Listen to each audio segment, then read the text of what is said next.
ఇక varicose veins నుండి విముక్తి పొందండి. ఎవిస్ వాస్కులర్ సెంటర్ ఇప్పుడు మన KPHP లో గ్రాండ్ ఓపెనింగ్ ఏప్రిల్ 4వ తేదీన.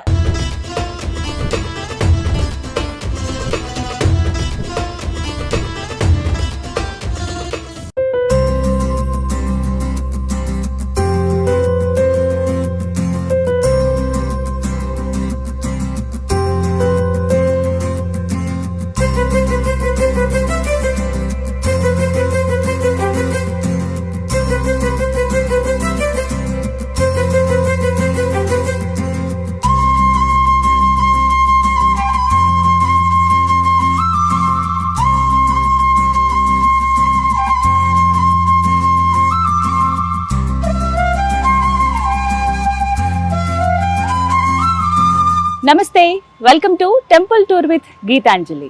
ఇవాల్టి కార్యక్రమంలో మనం దర్శించుకోబోతున్న ఆలయం భాగ్యనగరంలో ఉన్న అతి ప్రాచీనమైన అంటే దాదాపుగా 1000 సంవత్సరాల చరిత్ర కలిగినటువంటి శ్రీ మురళీ మనోహర స్వామి వారి దేవాలయం. భాగ్యనగరంలో ఇంత చరిత్ర కలిగినటువంటి దేవాలయం ఉందని దాదాపుగా చాలా మందికి తెలియదండి. ఇది తెలిసిన వెంటనే అంటే ఆలయం గురించి తెలుసుకున్నాక నేను అనుకున్నాను ఖచ్చితంగా అందరికీ తెలియాలి ఆలయం గురించి. స్వయంగా అంటే స్వామివారే స్వయం వ్యక్తమైనటువంటి దేవాలయం అంట ఇది. వారే నాకు దేవాలయం ఇక్కడ కట్టించండి, భక్తులను ఉద్ధరిస్తానని స్వయంగా స్వామివారే పలికారట. నిజంగా ఎంతటి అదృష్టమో అలా విని ఆలయం కట్టిన వాళ్ళకి. దర్శించుకున్న మనకి ఇంకెంత అదృష్టమో కదా. మరి ఇంకా ఆలస్యం ఎందుకు, లోపలికి వెళ్ళి స్వామివారిని దర్శనం చేసుకుందామా? రండి.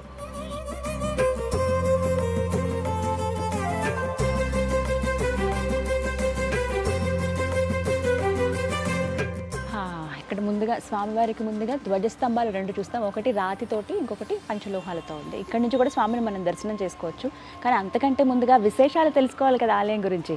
వాటి గురించి మనకి వివరించడానికి, అసలు ఈ ఆలయం ఉంది, ఇన్ని ఏళ్ల చరిత్ర ఉంది, అసలు ఎవరికి బయట తెలియలేదు, ఖచ్చితంగా బయట వ్యక్తులకి తెలియాలి ఆలయం గురించి, స్వామివారి గురించి అని చెప్పి నాకు చెప్పింది యమున పాఠక్ గారు. గో అక్క దండం పెట్టుకుంటున్నారు.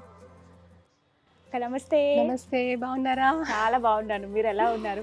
నేను చాలా బాగున్నాను. చాలా సంతోషం మీతో మాట్లాడడం. నాకు కూడా ఎప్పటి నుంచో పరిచయం నాకు, నేను అక్క అనే పిలుస్తాను. యమున గారు అప్పుడే అన్నారు నాతో, టెంపుల్స్ ఇలా చేస్తున్నావు కదా, ఎంతో దివ్యమైన అత్యంత శక్తివంతమైన ఆలయాలు ఉన్నాయి, వాటి గురించి కూడా మీకు తెలియాలి, మీ ద్వారా ప్రజలకు తెలిస్తే ఇంకా బాగుంటుందని అన్నారు. వీరి గురించి ఒక మాట చెప్పాలండి, చిన్న వయసులోనే అంటే శక్తిపీఠాలు కావచ్చు, 12 జ్యోతిర్లింగాలు కానీ, ముక్తిధామ్ కానీ, అంటే ఎక్కడెక్కడ దైవానికి సంబంధించినవి వింతగా ఉన్నవి, శక్తివంతమైనవి, విశేషంగా ఉన్నవి, ఖచ్చితంగా అక్కడికి వెళ్ళిపోతారు, దర్శనం చేసుకుని వచ్చేస్తారు. అంత భక్తి భావం యమున గారికి, అంత పూర్వజన్మ సుకృతం. అది మాత్రం నిజం. చాలా అంటే మిమ్మల్ని చూడగానే అనిపిస్తుంది, ఆ కళ ఉట్టిపడుతూ ఉంటుంది. అంటే ఆ శక్తి ఖచ్చితంగా మనకి తోడుగా ఉంటుంది ఎప్పుడు కదా. అమ్మవారి ఉపాసకురాలు మీరు, అది కూడా మిమ్మల్ని దండం పెట్టుకుంటే చాలా. అయ్యో మనం జస్ట్ మనుషులం, మనందరికీ దిక్కు మొక్కు అన్ని ఆలనా పాలన చూసేది ఆ పార్వతీ పరమేశ్వరులు మాత్రమే, వాళ్ళు మాత్రమే. అంతేనండి. యమునక్క గురించి ప్రత్యేకంగా చెప్పాలి, వారు చిన్న వయసులోనే 18 శక్తిపీఠాలు కావచ్చు, 12 జ్యోతిర్లింగాలు కానీ, అలాగే ముక్తిధామ్, ఇంకా ప్రత్యేకమైన ప్లేసెస్ ఏవైతే ఉన్నాయో ఆధ్యాత్మికంగా ఉన్నవి వాటన్నిటిని దర్శనం చేసుకుని వచ్చారు. అమ్మవారి ఉపాసకురాలు. అంటే ఇప్పటికీ కూడా మన తెలుగు రాష్ట్రాల్లో బయటికి తెలియని, పూజకి నోచుకోనివి, శక్తివంతంగా అంటే గుప్తంగా ఉండిపోయినటువంటి ఆలయాలను ఆవిడ వెలికి తీస్తూ ఉంటారు, బయట ప్రపంచానికి తెలియజేస్తూ ఉంటారు. అందులో భాగంగా నాకు చెప్పారు, అసలు ఓల్డ్ సిటీ అని అంటూ భాగ్యనగరం, ఇక్కడ ఇలాంటి దేవాలయం ఉందా, ఇంత పెద్ద దేవాలయం ఉందా అని నాకు వచ్చిన తర్వాత నిజంగా ఆశ్చర్యం అనిపించింది అక్క. Thank you so much. నిజంగా అదృష్టవంతులం, స్వామివారిని దర్శనం చేసుకునే భాగ్యం కల్పించారు. ఒకసారి ఈ ఆలయం గురించి వివరించండి. తప్పకుండా. ముందు మనకి రాగానే గుడిలో చూసారా, మనకు తెలియకుండానే మన ఒళ్ళంతా పులకరించేస్తుంది. ఆ వైబ్రేషన్స్, ఆ పాజిటివ్ వైబ్రేషన్స్, మనకు తెలియని ఒక ఆనంద లోకాల్లో వెళ్ళిపోతాం మనం. ఒక్కసారి మైండ్ అంతా కామ్ అయిపోతుంది. మనకి ఏమైనా ఆలోచనలు ఉన్నా అసలు ఒక్కసారి సబ్దుగా అయిపోతుంది, టోటల్గా సబ్దుగా అయిపోతుంది. మీరు చూసారు కదా, అసలు మీరు అనుకున్నారా ఇంత పెద్దటి ఆలయం ఉంటుంది?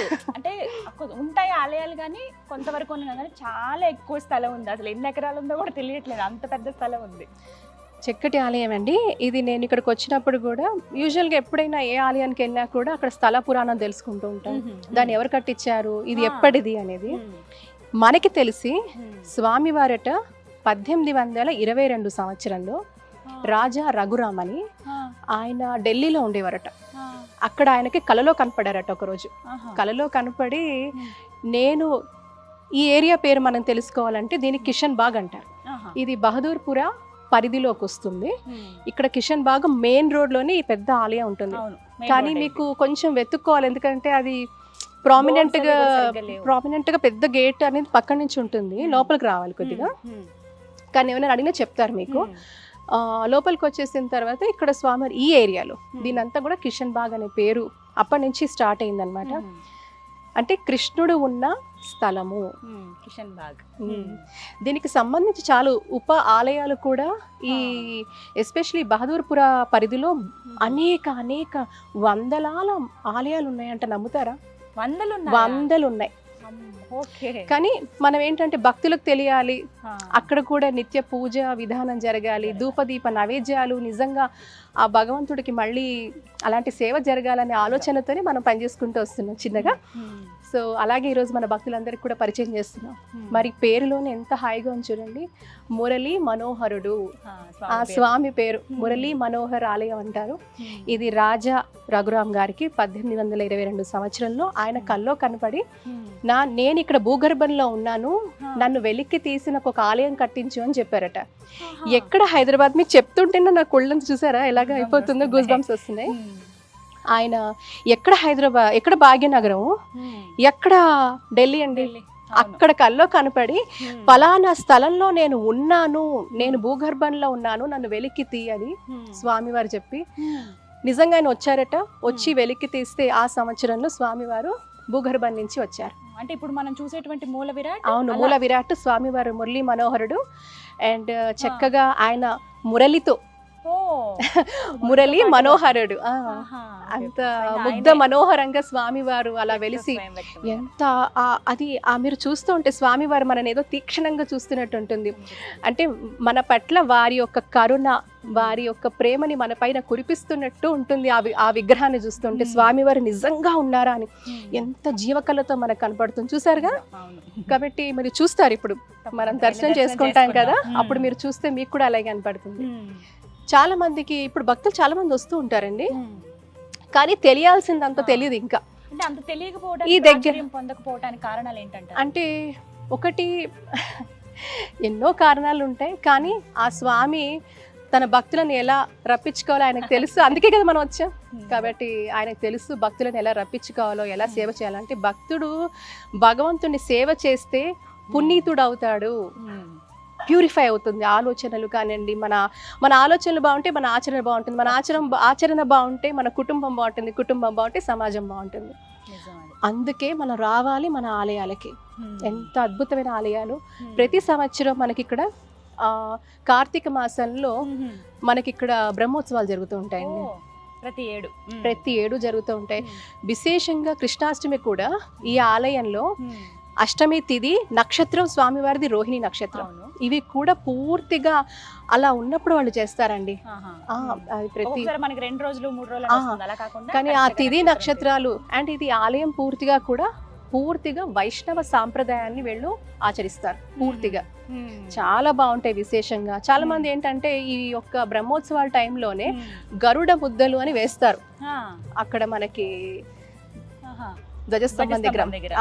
అప్పుడు వేస్తుంటే ఎవరైతే పిల్లలు లేరో వాళ్ళకి ఆ ముద్దలు వేసినప్పుడు ఆ ముద్దలు తీసుకొని అది కనుక తీసుకున్న వాళ్ళకి సంతానం కూడా కలిగింది అని చాలా నమ్మకం ఇక్కడ.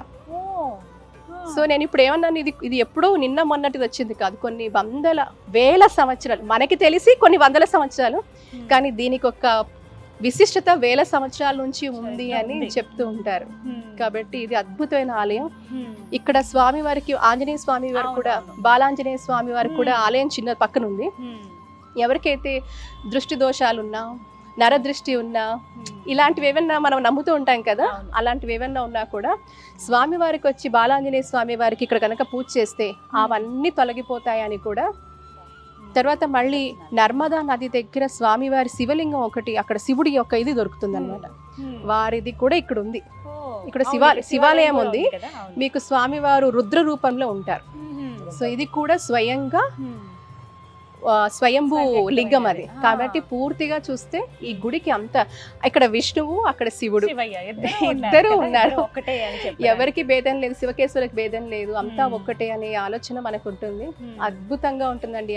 మళ్ళీ మీరు పైన చూస్తే సుదర్శన చక్రం కనపడుతుంది. గోపురం చాలా చాలా సుందరంగా, అంటే కొంచెం ప్రత్యేకంగా కనిపిస్తుంది. అవును ఆ విగ్రహాలు కానీ అవన్నీ అవును. పైన మీరు అన్నట్టుగా ఆ సుదర్శన చక్రం, అవును. అంటే అన్ని ఆలయాలకు అలా ఉండదు కదా. ఈ ఆలయానికి మాత్రం ప్రత్యేకంగా Hmm. సుదర్శన చక్రం తెలుసు కదా. సుదర్శన చక్రం అంటే కూడా శత్రు బాధ నుంచి మనకి నివృత్తి కలిగిస్తుంది, శత్రు బాధ లేకుండా చేస్తుంది. సుదర్శన యాగాలు అందుకే చేస్తారు, హోమాలు అందుకే చేస్తారు. సుదర్శన చక్రం కూడా మనల్ని ప్రొటెక్ట్ చేస్తుంది ఫ్రమ్ ఎనిమీస్ అని చెప్తూ ఉంటారు. సో ఆ కాన్సెప్ట్ ఉంది ఇక్కడ. అలాగే అలాంటి బాధలు ఎవరైనా ఉంటే ఇక్కడికి వచ్చి దండం పెట్టుకో. ఈ స్వామివారిని గనక దర్శనం చేసుకొని దండం పెట్టుకుంటే మనసులో ఉన్న కోరిక తప్పకుండా తీరుతుంది. 100%. చాలా చాలా చాలా పవర్ఫుల్. అది అంటారు చూసారా, పిచ్చుకకి దారం కట్టి లాగినట్టు స్వామి భక్తులను లాక్కుంటాడు అక్కడ. అది అంతే ముగ్ధ మనోహరంగా ఈ మురళీ మనోహరుడు ఇక్కడ వెలిసాడు, ఈ తండ్రి. కాబట్టి మీరు అంత చెప్తున్నారు, నాకు దర్శనం చేసుకోవాలనిపిస్తుంది. మరి వెళ్దామా? తప్పకుండా. వెళ్ళి ఆ మురళీ మనోహరుని దర్శనం చేసుకుందామా, పదండి. ఓ కృష్ణ.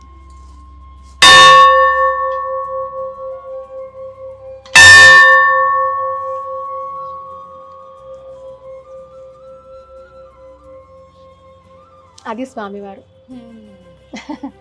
ఆహా. ఇప్పుడు మనం చూస్తున్న మూల విరాట్ స్వయం అయ్యారు. ఆయనే ఇక్కడ ఆయన. భూమిలో ఆయనే. అవును. ఆయనే ఇక్కడ ఉన్నానని చెప్పి మరి కృష్ణయ్య పైకి తీవి దర్శనం ఇస్తాను మీకు అని చెప్పారు. ఒక పాఠం చూసారా, రారా కృష్ణయ్య అని. ఆ. రారా కృష్ణయ్య, రారా కృష్ణయ్య, నిన్ను నన్ను కాపాడా రారా కృష్ణయ్య. మనందరినీ కాపాడేవాడు, చల్లగా చూసేవాడు ఆ పరమాత్ముడు. నిజంగానే అసలు ఎంత గీ- బాగుందో, సుందరమైన రూపం, ధగధగా మెరుస్తున్నారు స్వామివారు. ప్రపంచానికి ఆయన ఇచ్చిందే కదండి, గీత జ్ఞానబోధ చేసింది ఆ పరమాత్ముడే కదా. అలాంటి కృష్ణయ్య స్వయంగా వెలిసిన అద్భుతమైన ఆలయం మన కిషన్ బాగ్లో, బహదూర్పురా పరిధిలో మురళీ మనోహర స్వామివారు. నిజంగా ఆ మూర్తిని చూడండి, ఎంత బాగున్నారో, నిండుగా కనిపిస్తున్నారు స్వామి. అంటే ఆ చుట్టూ కూడా ఒక సింహాసనం లాగా ఒకటి ఉంది, మనకి ఆర్చ్ లాగా కనిపిస్తుంది. అక్కడ అన్ని కూడా దశావతారాలు ఉన్నాయి. మధ్యలోనేమో స్వామివారు కృష్ణుడు భగవానుడు. ఎంత మురళీ మనోహరుడట ఇక్కడ. ఆ మురళితోనే స్వామివారు ఇక్కడ భూమిలో లభించడం, అక్కడ ఎక్కడైతే స్వామివారు దొరికారో, ఆ విగ్రహం దొరికిందో అక్కడే అలా గుడి కట్టేశారు, ప్రతిష్టాపన జరగటం. అలాగే ఉత్సవమూర్తులు మనం చూస్తున్నాం, దేదీప్యమానంగా దగదగా మెరుస్తున్నారు బంగారు వర్ణంలో స్వామి. స్వామివారి రూపమాత్రం ఆ శిల కృష్ణ. అవునండి, కృష్ణది ఏకశిల. ఇది పూర్తిగా కూడా ఒక మొనలిథిక్ స్ట్రక్చర్, పూర్తిగా కూడా ఏకశిల. దీంట్లో మనకు ఉంటారు స్వామివారు. ఆ ద్వారాల మధ్యలో సరిగ్గా సరిపోయాడు, అంత నిండుగా ఉన్నారు కదా. అవును. మొత్తం గంటలతోటి ద్వారాలు ఉన్నాయి, అవి తెరుచుకుంటూ స్వామివారిని చూస్తే ఆహా, జన్మ తరించిందట్టే. అంటే ఇక్కడ ఉండిపోదాం కాసేపు అని అనిపిస్తుంది. ఎంత హాయిగా ఉంది చూసారా, ఎంత హ్యాపీగా ఉంటుంది అసలు. ప్రశాంతమైన వాతావరణం. అంటే ఆయన ఉన్న ప్లేస్ అంతా కూడా అలాగే ఉంటుంది కదా, అంతే నీట్ గా. చుట్టూ కూడా మొక్కలు అవన్నీ చూస్తున్నాం. అవును, మెడిసినల్ ప్లాంట్స్. అవును అవును. గుడి నిర్వాహకులు కూడా చాలా చక్కగా దీన్ని బాగా సంరక్షించుకుంటూ చాలా శుభ్రంగా చూసారు. ఎంత బాగుంది, నీట్ గా ఉందండి, ఎంత హ్యాపీగా. చాలా బాగుంది. ఇక్కడ స్పెషల్ డేస్ ఇంకా ఏంటి మేడం? అంటే కార్తీక మాసంలో పౌర్ణమి మీకు చెప్పాను కదా, విశేషంగా కూడా వారు బ్రహ్మోత్సవాలు చేస్తారు. 5 రోజుల పాటు బ్రహ్మోత్సవాలు చేస్తారు. అలాగే ఇక్కడ మనకి కృష్ణాష్టమి కూడా చాలా నిష్టగా, పూర్తిగా కూడా మన శాస్త్రానుసారం మనకి వైష్ణవ సాంప్రదాయం ఇక్కడ పూర్తిగా వాళ్ళు పాటిస్తారండి, చక్కగా చేస్తారు. నాకు తెలిసి ఇప్పుడు మనకు చాలా మంది మహిళలు కూడా, ఎంతో మంది మహిళలే కాదు, కుటుంబాలు మొన్న ఈ మధ్యనే మనం భీష్మ ఏకాదశి మనం విన్నాం. మనకి ఆ పరమాత్ముడు ఇచ్చిన విష్ణు సహస్రనామం, విష్ణు సహస్రనామం కనుక ఇలాంటి ఆలయాల్లోకి వచ్చి మనం నిజంగా ఇప్పుడు ఇలాంటి, ఇది స్వయంగా వెలిసిన ఆలయం కదా స్వామివారి ఇక్కడ. ఇలాంటి చోట మనం విష్ణు పారాయణం కానీ ఇలాంటి పారాయణాలు ఇక్కడ చేసుకుంటే వాటికి ఉన్న ఫలితం అద్భుతం, అద్భుతం అన్నిటికీ. నేను ఐ కెన్ డెఫినెట్లీ, బికాస్ నేను ప్రాక్టికల్గా అనుభవిస్తాను. నేను అదే అడగబోయానక్క, అంటే మీకు నిదర్శనాలు ఏమిటి ఇక్కడికి వచ్చినప్పుడు? ఖచ్చితంగా నాకు ఈ అనుభవం ఉంది స్వామివారితో అని అన్నది ఏమైనా? నేను అనుకున్న కొన్ని టాస్క్లు ఏవైతే ఉన్నాయో అవి సందిగ్ధంలో ఉండి, అవి కొన్ని ఏళ్లగా అలాగున్నవి, నేను ఈ గుడికి వచ్చిన తర్వాత అవి నిజంగా నెరవేరాయి. అంటే మనము కోరికలతో భగవంతుని పూజించడం అనేది ఒకటైతే, కోరికలు లేకుండా మనకి ముందు మనశ్శాంతి అనేది చాలా ఇంపార్టెంట్. ఆ స్టెబిలిటీ అయితే వస్తుంది. ప్రతిసారి మనం దైవ దర్శనం చేసుకోవాలంటే మన కోరికలతో రానక్కర్లా, మనకి ఒక మానసిక స్థైర్యాన్ని, ఆత్మధైర్యాన్ని, మనలో ఉత్సాహాన్ని, మనము అన్ని రోల్స్ని అంటే మనం చేసే ప్రతి రోల్లో మనకి సామర్థ్యాన్ని మనం ఇలాంటి ఆలయాలకు వచ్చినప్పుడు మనలో ఆ సెల్ఫ్ కాన్ఫిడెన్స్ పాజిటివిటీ అనేది బూస్ట్ అవుతుంది. అంటే ఎంత అంతే. నెగిటివ్ ఎనర్జీ తోటి నిస్సత్తువుగా మనం ఆలయానికి వచ్చినప్పటికీ అవును. ఒక్కసారి స్వామివారిని దర్శించుకుని వెళ్తే ఖచ్చితంగా ఖచ్చితంగా. పాజిటివిటీ మనలో నింపుకుని వెళ్తాం. ఖచ్చితంగా అంటే ఎక్స్పెక్టేషన్స్ ప్రతిసారి అక్కర్లా. అక్కర్లేదు. సో ఆయనకు తెలుసు కదా మనకి పుట్టుకనిచ్చిన వాడికి ఆ తండ్రికి మనకి ఏం కావాలో నారు పోసిన వాడు నీరు పోయడు అన్నట్టు అలాగే. కాబట్టి Hmm. ఆయన చూసుకుంటాడు కదా. Hmm. మనకు ప్రతి వాళ్ళకి ఒక మీనింగ్ ఇచ్చారు కదా. Hmm. ఈ రోజు మీరు ఎన్నో చక్కగా ఈ గుళ్ళ గురించి చెప్తున్నారు. అది అది నిజం. ఎంతమంది 140 కోట్లు ఉన్నారండి. 140 కోట్లలో ఎంతమందికి భగవంతుడు పురమాయిస్తాడు ఈ కార్యక్రమం చేయని. Hmm. సో మీకు అలా ఇచ్చాడు. నిజం. సో ఇలా మన అందరికీ ఒక పని పురమాయిస్తాడు, నువ్వు ఇది చెయ్యి అని. అది మనం చేసుకోవాలి, అంతే. అది తెలుసుకోవాలి, చేసుకోవాలి, ఆచరించాలి. దానికి శక్తిని ఇచ్చేది ఆయనే. కష్టాలు వస్తాయి, నష్టం వస్తుంది, అది కూడా. కానీ నాకు ఒకటి అనిపించింది, అసలు ఇంకా అందరికీ తెలుసుంటే బాగుండేది ఈ ఆలయం గురించి. నాకు తెలిసి ఇప్పుడు మీరు చేస్తున్న ప్రయత్నం నిజంగా నేను సుమన్ టీవీ వారికి నిజంగా అభినందిస్తున్నాను. భగవంతుడి ఆశీస్సులు ఎప్పుడూ కూడా మీకు తప్పకుండా ఉంటాయండి. ఎందుకంటే అటు మీ టీవీ యాజమాన్యానికి మీ అందరికీ ఉంటాయి. ఎందుకంటే ఇది చక్కటి ఒక పవిత్రమైన కార్యక్రమం. అంటే మీరు ఇందులో ఏమంటండి ఆ భగవంతుని చూపిస్తున్నారంటే స్వామివారికి భక్తులు పెరిగిన కొద్దీ ఇంకా వాళ్ళల్లో చైతన్యం వస్తుంది, వాళ్ళ జీవితాలు ఇంకా బాగుంటాయని ఒక సత్సంకల్పంతో మీరు ఇదొక యజ్ఞం స్టార్ట్ చేశారు నాకు తెలిసి కదా. కాబట్టి మనం ఇప్పుడు నేను ఎన్ని దర్శనం చేసుకున్నా, నేను మీతో మాట్లాడుతూ మనం చేసాం కాబట్టి అలా మనం ఇంకా తెలిసాయి నాకు మీ వల్ల ఈ ఆలయం. అప్పుడు మీరు ఏమన్నా నేను ఆల్రెడీ చేస్తున్నానండి, మనం కూడా చేయొచ్చు, మీరు అక్కడ చెప్పండి అని. అంటే అదంతా భగవంతుడి లీల. మీరు ప్లాన్ చేసింది కాదు, నేను ప్లాన్ చేసింది కాదు. ఆయనకి ఏం కావాలో ఎప్పుడు ఏది కావాలో ఆయన చేయించుకుంటాడు. ఆయన చేసింది ఆయన కోసం, ఆయనకు అవసరం. భగవంతుడికి ఏం అవసరం లేదు, మన జీవితాలు బాగుండాలి, మనని ఒక ట్రాక్ లో వేయాలని. అందుకని ఆయన రప్పించుకుంటాడు. అందుకే దైవ దర్శనాలు మనం ట్రాక్ లో ఉండడానికి. అంత అద్భుతమైన ఆలయం. స్వామివారి దర్శనం చేసుకున్నాం కదా, కృష్ణయ్య దర్శనం చేసుకున్నాం కదా. తనివి తీరటం లేదు వెళ్ళడానికి. బట్ కాకపోతే మనం ఈ రోజు ఇక్కడికి వచ్చాం కాబట్టి ఇక్కడే పక్కన కొన్ని ఉప ఆలయాలు కూడా ఉన్నాయి. ఇందాక మీతో అన్నట్టుగా బాలాంజనేయ స్వామి వారు, అలాగే శివయ్య కూడా ఉన్నారు. అలా చూసుకొని ఆయన కూడా దర్శనం చేసుకుని తప్పకుండా మా కళ్ళతోటి మీరు కూడా చూడండి స్వామివారిని ఎంత బాగున్నారు. మీరు కూడా చక్కగా రావచ్చు. కిషన్ బాగ్ వారు వెలిసినటువంటి ప్రాంతం కాబట్టి ఈ ప్రాంతాన్ని కృష్ణుడి భాగంగా, అంటే ఇదంతా కూడా కృష్ణుడి స్థలం కాబట్టి కిషన్ బాగ్ అని పేరు వచ్చింది. అప్పటి నుంచి కూడా ఆయన స్వయం వ్యక్తమయ్యారు. ఇలాంటి ప్రదేశాలకు వచ్చినప్పుడు అండి నిజంగా చాలా ప్రశాంతంగా అనిపిస్తుంది. నిజంగా కృష్ణ భగవానుడు ఇక్కడ కూర్చుని అలా ఉన్నాడు మన కోసమే. ఆయన మన బాధలు, మన కష్టాలు, మన సుఖాలు, మన సంతోషాలు అన్నీ వినడానికి, మన బాధలు పంచుకోవటానికి ఆయన సిద్ధంగా ఉన్నాడు అనిపిస్తుంది. ఆయన రూపం చూస్తుంటేనే ఎంత ముగ్ధ మనోహరంగా ఉన్నారో తెలుసా. దగదగా మెరుస్తూ దేదీప్యమానంగా కనిపిస్తూ ఉన్నారు. రండి మీరు కూడా దర్శనం చేసుకోవచ్చు కిషన్ బాగ్లో ఉన్న శ్రీ మురళీ మనోహర స్వామి వారిని.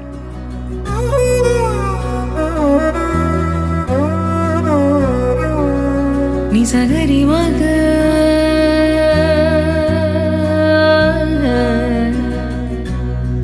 నిజగరి పా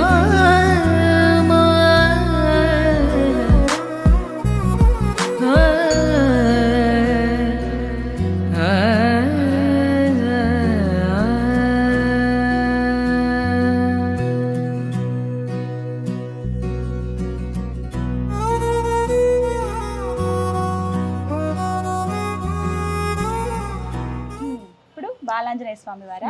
ఇందాక మీకు చెప్పాను కదా, దృష్టి దోషాలు ఉన్నా కూడా, నరదృష్టి ఉన్నా కూడా, ఇలాంటివి ఏమన్నా ఉంటే కూడా, గ్రహపీడలు ఉన్నా కూడా ఈ స్వామికి వచ్చి కొలిస్తే, ఇక్కడ ఆంజనేయ స్వామి వారికి హనుమాన్ చాలీసా పారాయణం చేస్తే, ఇక్కడ స్వామిని స్మరిస్తే తప్పకుండా అన్ని దోషాలు పోతాయని నానుడి ఉంది. కాబట్టి అది మన బాలాంజనేయ స్వామి. ఎంత ముద్దుగా ఉంటారు తెలుసా, బుజ్జిగా ఇలా ఉంటారు చిన్న పిల్లలు ఇలా కూర్చొని అమ్మ అని ఇలా నుంచుంటారు కదా, అలా అనిపిస్తుంది. చూడండి నిజంగా ఎంత బాగున్నారో. అంటే సంజీవిని పర్వతం మోస్తున్నట్టుగా అలా నేను చాలా ఆలయాలు చూశాను, కానీ ఇలా ఇక్కడ బాలాంజనేయ స్వామి గదని పక్కన పెట్టారు, ఇలా దండం పెడుతూ ఉన్నారు. నేను రామబంటుని హనుమాన్ని మీ కోరిక ఏంటి అని అడుగుతున్నట్టుగా ఉంది నాకైతే. చిన్న పిల్లలు భయపడుతూ ఉంటారు, ఏడుస్తూ ఉంటారు చూసారా. అలా ఉంటే కూడా ఇక్కడ చాలా మందికి తీసుకొస్తారు. ఇక్కడికి తీసుకొచ్చి ఇక్కడ స్వామి వారికి పూజ చేయించి వాళ్ళకి అవి మనకి ఇదిలో స్వామి వారి కంకణం అది కడితే పూజ చేసి వాళ్ళకి అంత బాగుంటుంది అని ప్రసిద్ధి. ఎంత బాగుంది, సింపుల్ గా ఉన్నారు, ముద్దుగా అనిపిస్తుంది. అంటే చిన్నపిల్లలు వాళ్ళు ఎలా అలంకరించినా, వాళ్ళు అసలు ఏం అలంకరించుకోకపోయినా మనకు ముద్దుగా అనిపిస్తారు. అలా అనిపిస్తుంది బాలాంజనేయ స్వామి. ఆంజనేయ స్వామి అంటేనే ఒక పరవశం మనందరికీ. ఆ తండ్రి పూర్తిగా సింధూర వర్ణం అవునండి. లో కనిపిస్తున్నారు స్వామి. ఇక్కడికి వచ్చినప్పుడు ఆ కృష్ణయ్యని దర్శనం చేసుకున్న తర్వాత స్వామి వారి దగ్గర కూడా వచ్చి స్వామి వారికి చక్కగా మనం పూజ చేసుకుంటే అంత శుభమే. అలాగే ఇప్పుడు మనకి ఇక్కడ చెప్పాం కదా ఇంతకు ముందు శివాలయం కూడా ఉందని, ఈ పక్కనే ఉంది. ఈ రైట్ సైడ్ కోనేరు అండి, కోనేరు, పెద్ద కోనేరు. ఎంత పెద్దదో, చాలా లోతు ఉంటుందా? ఆ లోతు ఉంటుందండి, లోతు ఉంటుంది. ఇంత కోనేరు. నందీశ్వరుడు.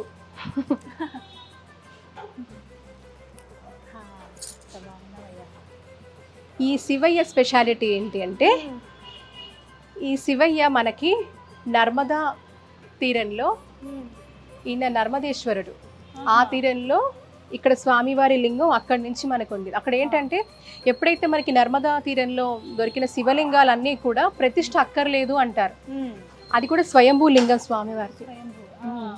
కాబట్టి అక్కడి నుంచి తీసుకొచ్చి ఇక్కడ స్వామివారిని చేయడం జరిగింది. దీనికి ప్రతిష్ఠ కూడా అవసరం ఉండదు అంటారు. నర్మదా నదిలో దొరికిన. అవునండి, అవునండి, అలాగా. కాబట్టి శివయ్య కూడా కొన్ని ఏళ్ళగా, కొన్ని వందల వేల ఏళ్ళగా కూడా ఆయన ఇక్కడ పూజలు అందుకుంటున్నారు. చాలా చక్కగా శివరాత్రికి కూడా బాగా విశేషంగా పూజలు అవి చేస్తూ ఉంటారు. ఇక్కడ బాగా జరుగుతాయి. బాల హనుమాన్ ఆ పక్కనే మనకి నర్మదేశ్వరుడు, ఆ శివయ్య కనిపిస్తారండి. నర్మదా నదీ తీరంలో దొరికినటువంటి శివలింగం అది. ఆ లింగాన్ని తీసుకొచ్చి ఇక్కడ, అంటే అక్కడ దొరికినటువంటివి ఆల్రెడీ ప్రతిష్టాపన జరిగినట్టుగానే ఉంటాయి. అవన్నీ కూడా దైవశక్తితో ఉంటాయి కాబట్టి వాటికి మళ్ళీ ప్రతిష్టాపన అవసరం లేదని అంటారట. అంత శక్తివంతంగా ఉంటాయి. అవి ఇక్కడ తీసుకువచ్చి ఇక్కడ పూజలు అందుకుంటారు. కొన్ని వందల సంవత్సరాలుగా ఈ ఆలయం కూడా ఉంది. అంటే కృష్ణుడు ఏ విధంగా ఇక్కడ పూజలు అందుకుంటున్నాడు, అదేవిధంగా హనుమాన్, అలాగే ఈ శివయ్య కూడా. నందీశ్వరుడు చూడండి, స్వామి ఆజ్ఞ కోసం ఎప్పుడు సిద్ధంగా ఉన్నట్టు అలా కూర్చుని ఉన్నాడు. ఏం చెప్తారా అని. అక్క నిజంగా చాలా సంతోషం అనిపించింది. అంటే ఏ ఆలయానికి వెళ్ళినా ఆ పాజిటివిటీని ఫీల్ అవుతాను. ఆ ఎనర్జీ ఖచ్చితంగా వస్తుంది. ఎంత డల్ గా వచ్చినా అప్పటికప్పుడు ఇన్స్టెంట్ గా ఎనర్జీ వచ్చేస్తుంది. సస్టైన్ అవుతుంది కొన్ని రోజుల పాటు. అలా ఈ ఆలయం అసలు ఇలా ఉందని కూడా తెలియదు నాకు. థ్యాంక్ యూ చెప్తాను మళ్ళీ మళ్ళీ నేను. మనకి భగవంతుడు మనకి ఆ టైం వచ్చింది, మనం పిలిచాడు అంతే. మనం ఆ గ్రాటిట్యూడ్ అంతా నేచర్ కి చెప్పాలి. Thanks to the nature. ప్రకృతి మనల్ని తీసుకొచ్చింది ఇక్కడికి, నడిపించింది, తీసుకొచ్చింది. ఇప్పుడు నాకు తెలిసి మన భక్తులందరూ కూడా చూస్తారు, తప్పకుండా వస్తారు. వాళ్ళు కూడా ఎంతో వాళ్ళు తరిస్తారని మనం అందరం కూడా ఆశిద్దాం. ఇంకా చాలా చాలా ఆలయాలు ఉన్నాయి అని చెప్పారు మీరు. బోలెడన్ని ఆలయాలు ఉన్నాయి. నేను మీ చేత కొన్ని వందల ఆలయాలు తీసుకెళ్ళబోతున్నా. అవునా? భాగ్యనగరంలో కొన్ని వందలు అంటే తక్కువే, వేల ఆలయాలు ఉన్నాయి. వందలైనా చేరుకుందాం, ప్రయత్నం చేద్దాము, తెలుసుకుందాం. నిజంగా కూడా అక్కడ ఆ ఆలయంలో స్పర్శ కూడా మనం కనుక ఆ స్పర్శ వల్ల కూడా మనలో ఎంతో పాజిటివ్ ఎనర్జీ పెరుగుతుంది. సో మనం అందరం పునీతులాగా అంతే. నిత్య ధూపదీప నైవేద్యాలు ఆ దేవీ దేవతలకు వెళ్ళాలి. మన ధర్మం సంరక్షించబడాలి. తద్వారా మనలో వికాసం, చైతన్యం, అద్భుతమైన జీవన విధానంలో మనం వెళ్ళేందుకు దోహదపడాలి. మంచి మాట అన్నారు. చాలా థాంక్స్ అక్క. మళ్ళీ మళ్ళీ కలుద్దాం మనం అతి త్వరలో ఇంకొన్ని ఆలయాలు కదా. ఒకటే మాట చెప్పారు నాకు, కేవలం ఇక్కడతో ఆగిపోవద్దు ఈ ప్రయాణం అనేది. ఎందుకు కలిశారు అంటే ముందు నుంచి తెలిసినప్పటికీ ఆలయాల గురించి మాట్లాడుకునేటప్పుడు బాగా కనెక్ట్ అయ్యాము. ఇలా ఉన్నాయి చాలా ఆలయాలు, హిడెన్ టెంపుల్స్ ఇవి, ఎవరికి తెలియదు అసలు. అంటే 100 మందిలో ఒక 10 మందికి తెలిసేమో అన్నట్టుగా అన్నారు. అంటే దాన్ని బట్టి నాకు అర్థమైంది ఇంత సుందరమైన దేవాలయం, అంటే చాలా చక్కగా పూజలు జరుగుతున్నాయి, బయటికి తెలియకపోవడం ఏంటనేది. నిజంగా ఇటువైపు ఉన్న వాళ్ళు ఎవరైనా హైదరాబాద్ కావచ్చు, మీరు ఎక్కడున్నా సరే హ్యాపీగా రండి. ప్రత్యేకమైన రోజులు ఉన్నాయి. కృష్ణాష్టమి అయితే ఇంకా స్పెషల్గా జరుగుతుందన్నారు. ఇక ప్రతిరోజు పండగే కృష్ణయ్య దగ్గర, మొత్తం బృందావనం లాగా కనిపిస్తుంది. మీరు అందరూ వచ్చి చూస్తే ఇంకా బాగుంటుంది. ఆ కృష్ణయ్యని దర్శనం చేసుకోండి, తరించండి. ఆ మురళి మనోహర స్వామి కృప అందరిపైన ఉండాలని కోరుకుందాం. ఇది వాళ్ళ టెంపుల్ టూర్ విత్ గీతాంజలి. మరో దివ్య ఆలయ సందర్శనంతో మళ్ళీ కలుద్దాం. అంతవరకు సెలవు, నమస్కారం. సుమన్ టీవీలో మీ పర్సనల్ అండ్ బిజినెస్ ప్రమోషన్స్ కోసం కింది నెంబర్కి కాంటాక్ట్ చేయండి.